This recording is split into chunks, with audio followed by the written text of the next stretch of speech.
Hello, hello, hello mga besh. Ito na nga po ang second part ng ating mini vlog. Charot. Ayan, yung unang pinakita ko sa inyo, ayun, naghalo-halo ako, di ba? Nagtusta-tusta ako ng harina. Ito na ang ating second part, ang pagmamold. O, di ba? Yan. Buti na lang nadala ko tong mold na to. Galing pa to ng Morocco. Ayan. Shoutout nga pala sa nagdala from Philippines. Ayan. Ganoon. Ayan yung minomold ko. Ang flavor na to ay cookies and cream. Ayan. O diba? Kita nyo naman mga besh, ang katrabaho niya, diba? Ewan ko ba, willing-willing ako na pinahirapan ko yung sarili ko. Ganoon. Basta, pinag-enjoy ako sa mga ganyan gawa. Yan, halo-halo. At ngayon naman ay takal-takal. Charot. Yan, ganoon. Yan. Minomold na natin siya sa isa. Ayan. At ang second part naman ay yung pagbabalot. O, di ba?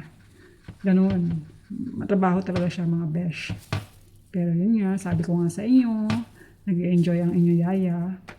Ganun. Kasi wala yung mga amo ko. So, tapos na ako maglinis ng aking buong bahay.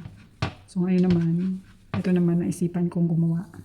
Since wala sila, so, yan. Nagbili ako ng mga ingredients. At yan, gumawa ako ng pulboron.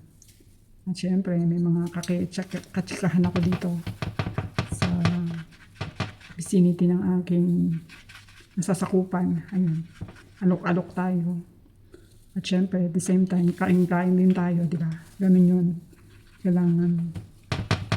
Yan yung at yun nga mga besh, kung napapansin nyo, yan, dapat diin na diin. O, di ba? Pagka diin, ayan, tak-tak. Tapos, linis. Kailangan nilinisin yung mold para makinis pa rin ang susunod mong pag-mold. Ganon. Tsaka para maganda ang pagkakakurba niya. Ganon. Ayan. Taktak para malinis nga. Ayan. Para intact pa rin yung susunod mong huhulmahin. Ganon. Tapos yun, mamaya ipapakita ko naman sa inyo ang pagbabox at pagbabalot. Ciao, ciao, charis!